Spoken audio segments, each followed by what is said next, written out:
마태복음 26장을 좀 중심으로 해서 말씀을 나눠보고자 합니다. 말씀을 다 읽으면 1절부터 다 읽으면 좋겠지만 시간상 오늘 좀 중심으로 다루고자 하는 핵심 이렇게 말씀만 읽었습니다. 이 마태복음 26장은 이제 예수님께서 체포를 당하시기 직전의 이제 이야기들을 기록하고 있는 성경이죠.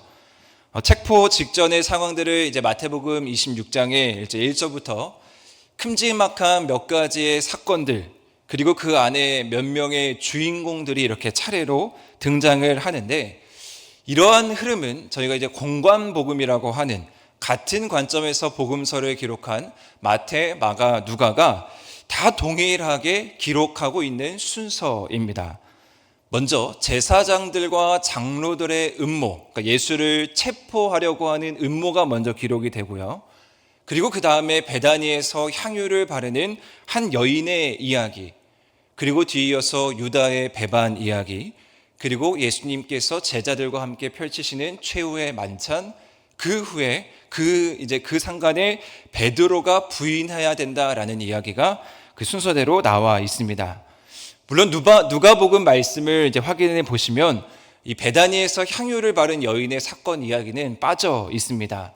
이미 누가복음 7장에서 그 향유 이야기를 먼저 다뤘기 때문에 그 누가복음에는 빠져 있지만, 이 세 공관복음이 같은 흐름 속에서 이 이야기를 기록하고 있다라는 것은 분명히 이 가운데 전하고자 하는 메시지가 있다라는 것을 생각해 보게 되었습니다. 먼저 6절에서 13절의 말씀에 보시면은 한 여인, 한 여자가 등장을 합니다. 7절 말씀 우리 한번 읽어보겠습니다. 시작.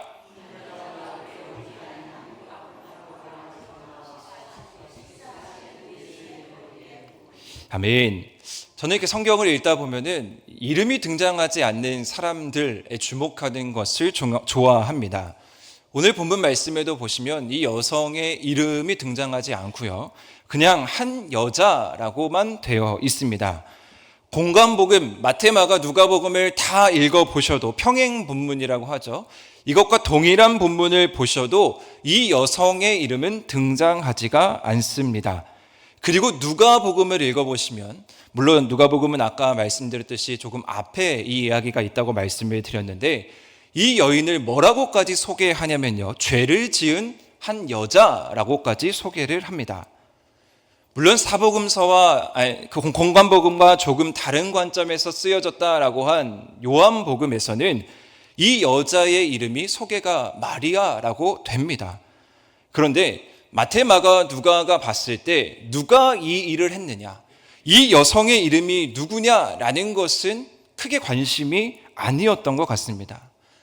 그저 한 여인, 한 여자를 조금 부각시키고 싶었던 것으로 보입니다. 왜냐하면 지금 우리가 생각하는 이 여성과 당시 고대 사회의 여성은 당연히 사회적인 위치와 사회적인 지위의 차이가 있었기 때문입니다. 이 성경이 쓰여졌을 당시의 여성의 위치는 더욱더 그랬습니다. 그렇기 때문에 이 마태, 마가, 누가는 이 한 여성이 한 행동을 강조하고 싶었던 것이죠. 자, 그러면 어떤 행동이겠습니까? 너무나 잘 아시는 이야기인데요, 매우 귀한 한 향유 옥합을 가지고 와서 예수님의 머리 위에 부은 사건입니다. 매우 귀한 한 향유 옥합, 이것을 많은 학자들은 1년치 노동자의 품삯이라고 얘기를 합니다. 그래서 오늘날로 계산하면 뭐 한 3천만 원, 4천만 원 정도의 향유 옥합이 되겠죠. 자, 그런데 이 여인은 그것을 예수님의 머리 위에 부었습니다. 자, 이에 사람들이 어떻게 반응하냐면요, 사람들도 아니고요, 그 옆에 있는 제자들이 어떻게 반응하냐면, 그 여인을 이해하지 못하고 8절 말씀에 제자들의 반응이 정확하게 묘사되어 있는데, 그 모습을 보고 분개하였다라고 기록하고 있습니다. 그리고 도대체 네가 어떤 의도로 이것을 허비했느냐라고까지 이야기합니다. 그리고 그 제자들이 주장하는 바는 무엇입니까? 그것을 비싼 값에 팔아 가난한 자들에게 나눠줬으면 더 좋았을 텐데 왜 그것을 예수 그리스도의 머리 위에 붓냐라고 이야기하신 거죠. 자, 이러한 상황 가운데 예수님께서 말씀하시는 답변은 제자들의 생각과는 완전히 다릅니다. 예수님은 이 여자에게 한마디 하시죠. 그가 내게 좋은 일을 하였다. 제자들의 분개를 아주 무한하게 하시는 우리 예수님의 답변이었고요. 그들이 이야기했던 무슨 의도로 그렇게 하느냐와 정반대로 예수님이 말씀하시고자 하는 의도가 이 답변 안에 이야기되어 있습니다. 그래서 예수님은 이렇게 또 이야기하시죠. 너희가 어찌하여 이 여자를 괴롭게 하느냐. 가난한 자들은 앞으로도 너희와 함께 계속 있을 것이고 나는 너희와 항상 함께 있지 못한다. 아마 이렇게 이야기했어도요, 제자들은 그 뜻을 잘 몰랐을 것입니다. 왜냐하면 제가 또 다음에 소개해드릴 제자들의 모습을 보시면 알 건데요. 예수님이 나와 항상 함께하지 못한다고 지금 이 말씀이 기록된 시기를 보십시오. 마태복음 무려 26장입니다. 마태복음은 이제 28장에서 끝이 납니다. 이제 이 이야기가 마치면 예수님은 체포되시고 십자가에 못 박혀 돌아가시고 부활하시는 이야기로 마태복음은 끝맺게 됩니다. 예수님께서는 이미 앞서서 자신이 3번이나 고난당하시고 부활하실 것이다 라는 것을 제자들에게 분명하게 말씀하고 있으신 상태였습니다. 자, 그런데 예수님이 이제 십자가의 목전 앞에 있는 그 순간까지도 제자들은 그러한 의도를 몰랐던 거예요. 그저 자신들이 기억하고 싶은 대로, 그저 자신들의 의도로 다른 사람들이 그 의도를 자신의 의도와 맞지 않게 이야기하면 그것을 오히려 나의 의도로 끌어다가 그건 예수님의 뜻이 아니야, 그건 예수님이 원하시는 방향이 아니야 라고 이야기하면서 합리화하는 데까지 제자들이 나아갔다라는 것이죠. 자, 그런데 이 이야기의 결론이 무엇입니까? 13절 말씀 우리 한번 읽어보겠습니다. 시작.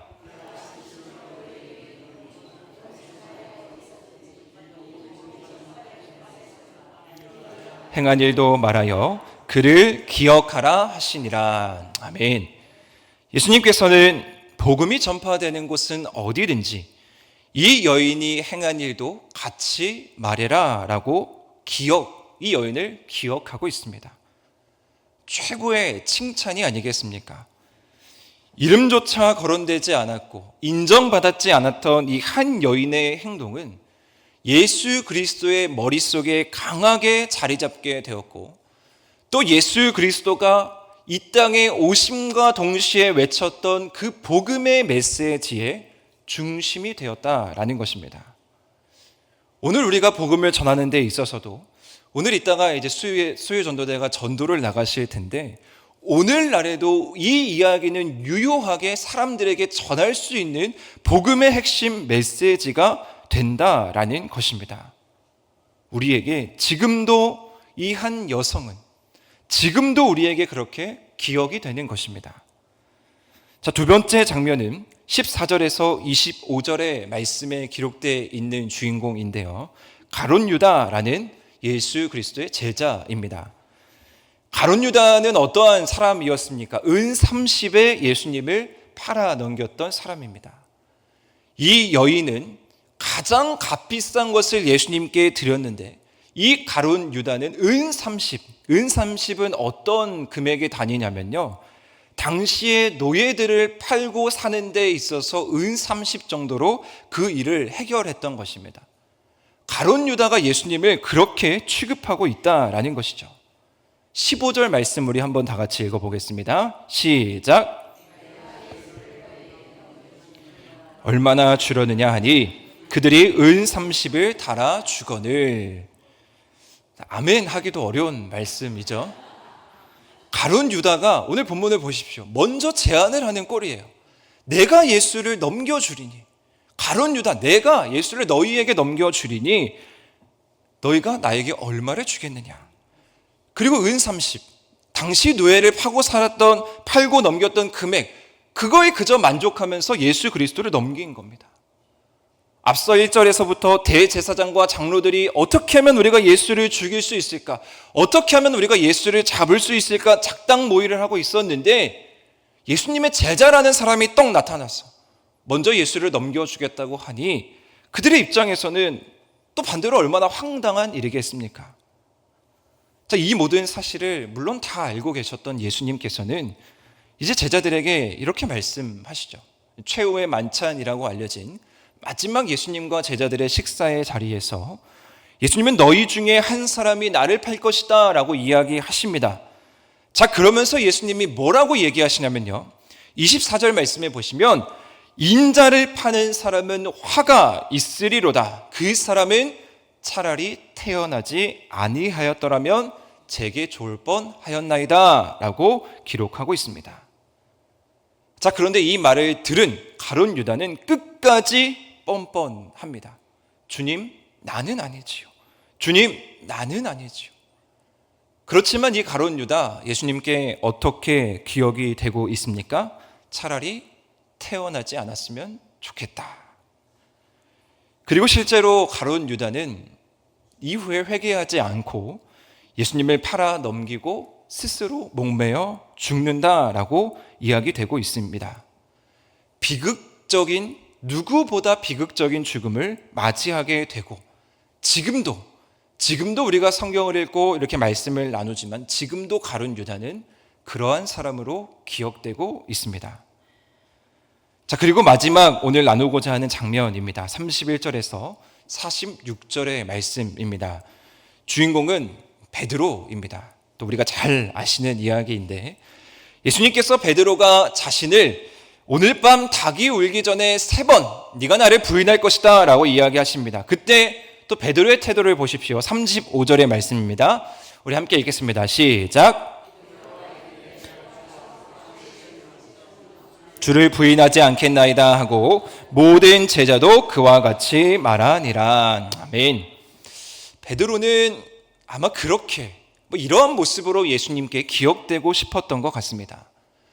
그리고 성경을 기록한 이 마태 기자도 그렇게 베드로가 기억되기를 바랬을 것 같습니다.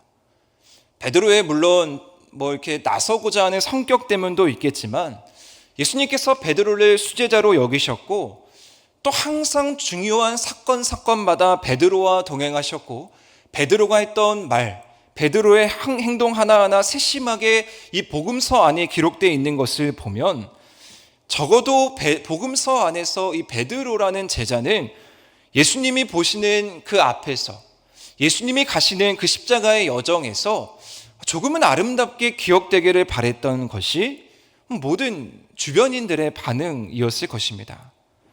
자, 그런데 적어도 오늘 본문에서는 그 베드로의 모습이 아름답게 기억되고 있지는 않습니다.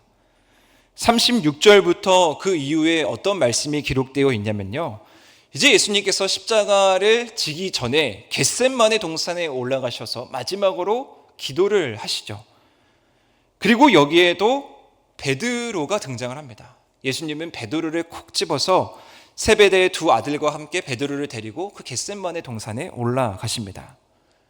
이제 내가 정말 십자가를 져야 되고 사랑하는 제자들을 붙들고 그들과 함께 그 동산에 올라서 하나님의 뜻을 구하면서 간절한 마음으로 눈물이 핏방울이 될 정도로 기도하고 있는 그 예수님의 모습과는 달리, 그리고 그렇게 나를 위해서 기도해주고 나를 서포트해주기를 바랬던 그 예수님의 기대와는 달리 베드로의 모습은 아주 연약한 모습으로 그 겟셋마네 동산에서 기록되고 있습니다.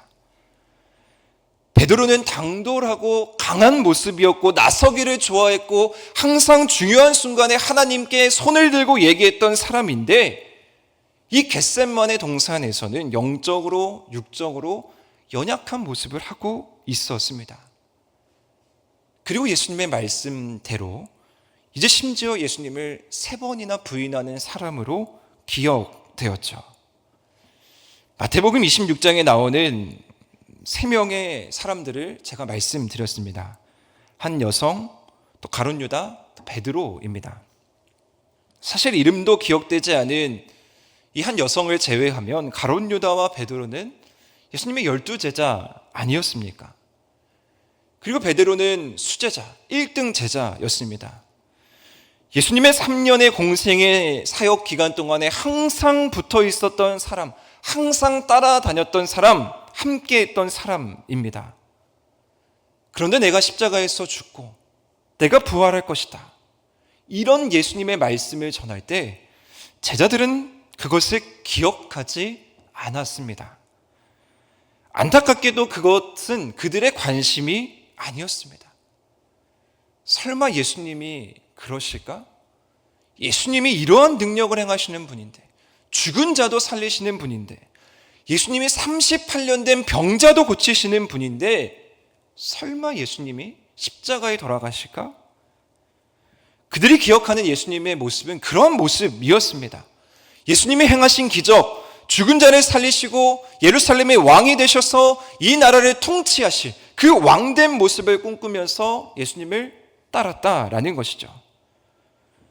그런데 그러한 희망이 점차 꺾여질 때 정말 예수님이 십자가의 길을 가시는구나 라고 그들 스스로 받아들이고 인정할 때쯤은 가룟 유다는 예수님을 팔아 넘겼고요, 베드로는 예수님을 3번 부인했습니다.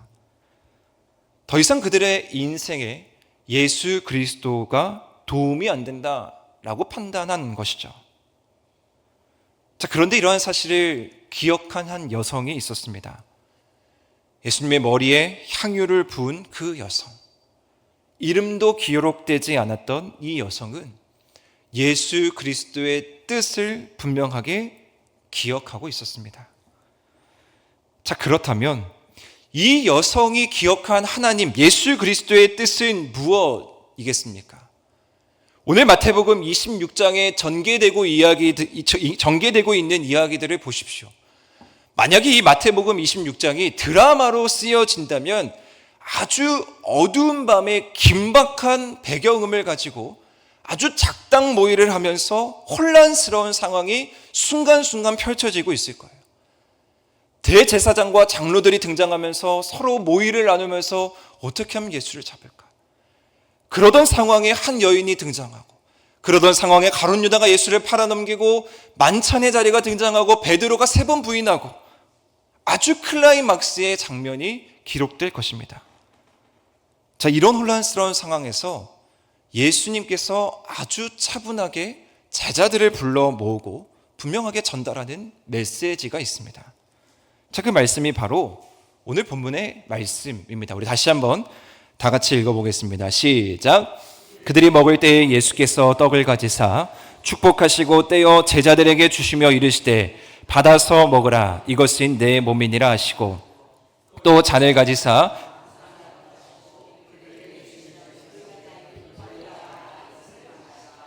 이것은 죄 사함을 얻게 하려고 많은 사람을 위하여 흘리는 바 나의 피 곧 언약의 피니라. 아멘. 사랑하는 우리 하늘의 성도 여러분, 우리가 기억해야 하는 모습은 바로 이 모습입니다. 과연 우리는 어떤 기억을 남기는 사람이 되어야 하는가? 예수님이 우리에게 전해주셨던 모습은 다른 모습이 아닙니다. 바로 내 몸과 내 언약의 피를 기억하기를 바라는 것이죠. 우리가 성만찬을 교회에서 나눌 때 항상 이 본문의 말씀을 인용하면서 예수님의 몸과 예수님의 피를 기억합니다. 초대교회 당시에는요, 이 성찬이 참으로 중요한 예배의 한 부분이었다고 합니다. 물론 지금도 그렇게 예배하는 교회가 있다라고 배웠는데요, 설교와 성찬의 비율이 5대 5입니다. 설교가 예배 안에서 30분 정도의 시간을 소요하면 이 성찬의 시간도 30분이라는 시간을 할애하게 되는 것이죠. 그만큼 이 성찬을 강조하는 것입니다. 매 예배마다 이 성찬을 하는 이유가 바로 여기에 있습니다. 예수님의 몸과 피를 지금도 여전히 가장 중요한 기억으로 우리는 삶에 자리해야 한다라는 것입니다. 예수님의 몸과 예수님의 피를 기억하는 것, 그것이 우리의 신앙의 핵심이고 그것이 바로 올바른 기억이라는 것이죠. 우리가 기억하고 싶은 대로, 우리가 추억하고 싶은 대로 추억하는 것이 신앙이 아니라 예수 그리스도의 몸과 피를 기억하는 것이 우리의 신앙의 본질이라는 것입니다. 때로는 우리가 하나님의 뜻대로 살지 못할 때가 있죠. 때로는 우리가 가룟 유다와 같이, 또 때로는 베드로와 같이 예수님을 속일 때도 있고 어떤 상황에서는 예수님을 부인해야 하는 상황이 다가올 수도 있습니다. 자, 그런데 그렇다 하더라도 우리는 우리의 신앙의 기초가 흔들려서는 안 됩니다. 물론 가룟 유다는 처참한 죽음을 맞이했습니다. 다시 돌이키지 않았기 때문이죠. 자, 그러나 베드로를 보십시오. 다시 돌아와 예수님의 복음을 제대로 전하는 선구자가 되었습니다. 그 놀라운 힘이 어디에서 비롯되었냐면요, 다시 베드로가 십자가의 능력을 경험할 때 베드로가 베드로 될 수 있었습니다.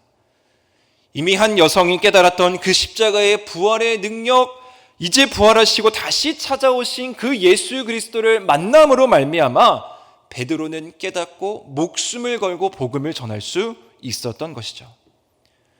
예수님의 몸과 피를 기억하는 이 성찬은 이러한 깨달음을 우리에게 날마다 더해 주는 것입니다. 다시 올바르게 예수님을 기억하고 이전에 잘못됐던 나의 삶의 모습, 신앙의 모습을 재정비하고 정돈하고 다시 주님께로 나아갈 수 있는 길을 열어주는 것, 그것이 바로 우리가 예수님의 몸과 피를 기억하는 성찬입니다. 예수님의 마지막 29절 말씀을 보십시오. 놀라운 은혜의 말씀이 담겨 있습니다. 우리 한번 또 읽어보겠습니다. 시작. 그러나 너희에게 이르노니 난 것을 이제부터 내 아버지의 나라에서 새 것으로 너희와 함께 마시는 날까지 마시지 아니하니라 하시니라. 아멘. 예수님과 함께 마주할 그날까지 우리를 예수님께서 기다리신다. 이것이 우리의 소망이 아니겠습니까? 이 땅 가운데에서 우리가 예수님의 몸을 기억하고 예수님의 피를 기억하는 삶, 너희들이 그 삶을 잘 살아가면 하나님의 나라에서 새 것으로 너희와 함께 마시는 날이 올 것이다. 우리는 그 사실을 기억하면서 아버지의 나라를 꿈꾸면서 오늘도 그 은혜의 기억 속에서 살아가는 것입니다. 사랑하는 성도 여러분, 하나님께 예수 그리스도께 나는 어떻게 기억되기를 원하십니까? 저분이 나를 어떻게 생각할까? 저 사람이 나를 어떻게 생각할까라는 고민들은 많이 하시면서 정작 하나님께서 나를 어떻게 기억하실까라는 고민은 해보셨습니까? 오늘 말씀에 참 재밌는 부분이 많이 있습니다. 한 여인이 예수님 앞에서 올바른 행동을 했을 때 그때에는 제자들, 그러니까 주변에 있는 사람들이 반응이 나옵니다. 예수님 앞에서 올바른 일을 했는데 제자들이 뭐라고 반응하고 있냐면요, 분개했다라고 기록합니다. 칭찬받아 마땅한 일인데 분개했다라고 기록하죠. 자, 그런데 예수님 앞에서 너무나 잘못된 일, 감히 해서는 안 되는 일, 그 일 가운데에서는 사람들이 침묵합니다. 주변의 반응이 기록되어 있지가 않습니다.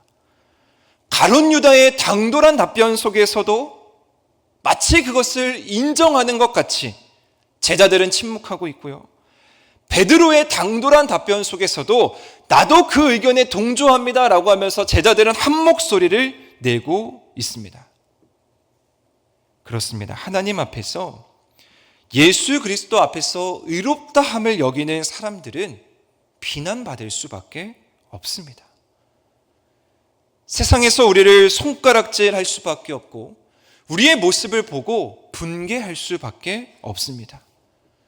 그저 자기가 큰 소리를 내고 그저 자기가 의인이라고 스스로 외치는 사람들에게는 침묵합니다. 그러나 그것이 맞는 방법이 아니라는 거죠. 비난받더라도 분개하더라도 우리는 예수 그리스도의 몸과 피를 기억하는 삶을 살아가야 합니다. 왜냐하면요, 예수님께서 제자들에게 떡을 나눠주시고 잔을 나눌 때 공통적으로 했던 행동이 하나 있습니다. 떡을 가지고 하늘을 우러러 축복하셨고요, 잔을 가지고 하늘을 우러러 감사 기도를 하셨습니다. 이 말씀을 보시면 어떤 말씀이 생각이 나십니까? 저는 오병이어의 말씀이 생각이 납니다. 오병이어의 기적 사건 속에서도 예수님께서 어린아이가 가지고 온 그 오병이어, 그 그거를 가지고 이제 이 많은 사람들을 먹여야 하는데 그 일에 앞서서 예수님께서는 하늘을 우러러 보시고 축사하시고 떡을 떼어줬다라고 기록하고 있습니다. 오늘 이 성만찬에 나와 있는 축복하셨다, 감사기도를 하셨다와 같은 단어입니다. 무엇을 이야기하겠습니까? 오병이어 사건에서 사람들이 주목하는 것은 무엇이냐면요, 그 5천 명이 먹었다, 2만 명, 여성과 아이를 포함하면 2만 명이 먹었다, 그리고 12광주리가 남았다라는 어떤 그 놀라운 기적의 양에 집중하고 있지만 예수 그리스도는 어떤 것에 집중했냐면 하나님의 능력에 집중했습니다. 그렇기 때문에 하늘을 우러러 축사하신 것입니다. 내가 하는 것이 아니라, 예수 그리스도도 자신이 하는 것이 아니라 하나님의 능력을 빌어서 하나님의 능력으로 말미암아 이 기적이 일어날 수 있습니다라는 그 믿음의 고백이 우리 예수 그리스도에게도 있었다라는 사실입니다. 담임 목사님께서 성만찬을 하실 때 하늘을 우러러서 축사하시고 감사 기도를 하실 때 그 하나님의 능력이 우리 가운데 임하게 되는 줄 믿습니다. 예수님의 몸과 피를 기억한다라는 것은요, 예수님의 죽음을 기억하고 예수님의 십자가의 사건을 기억하는 그것도 있지만 그 안에 있는 부활의 능력을 기억하는 것이 더 큰 힘이라는 것을 기억하셨으면 좋겠습니다. 저는 신앙생활이라는 것은 즐거움이라고 생각을 합니다. 우리 권사님들, 장로님들 교회에서 함께 이렇게 뵈면 즐겁습니다. 같이 신앙생활을 할 수 있다라는 것, 우리가 한우리 공동체 안에서 이렇게 만나서 교제하고 신앙을 나눌 수 있다라는 것이 참 즐겁습니다. 자, 그런데 그 즐거움의 가장 근원이 무엇이냐면요, 하나님의 능력이 우리 권사님들 가운데, 우리 장로님들 가운데 펼쳐지는 것을 봤을 때 즐겁습니다. 하나님께 기도했더니 하나님이 이런 일을 이루어 주셨다. 나의 힘으로, 우리의 힘으로 된 것이 아니지 않습니까? 하나님의 능력으로 된 것. 그것을 서로 간증하고 나누는 것이 아름다운 교회 공동체의 모습이 아니겠습니까?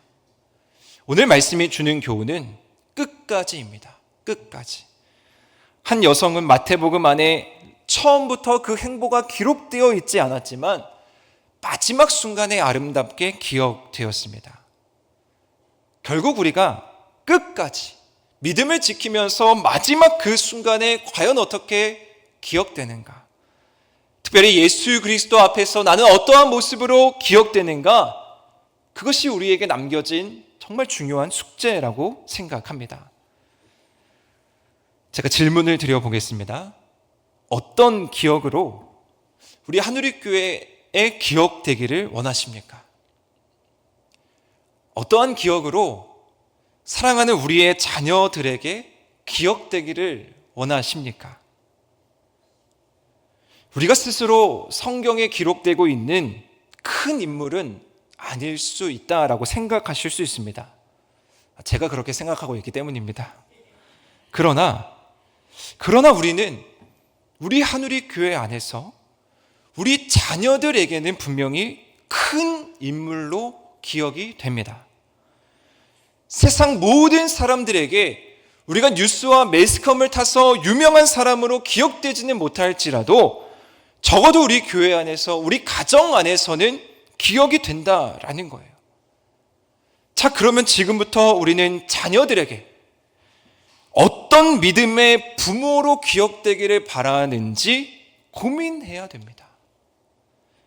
그리고 자녀들에게 그것을 꼭 알려주시기를 바랍니다.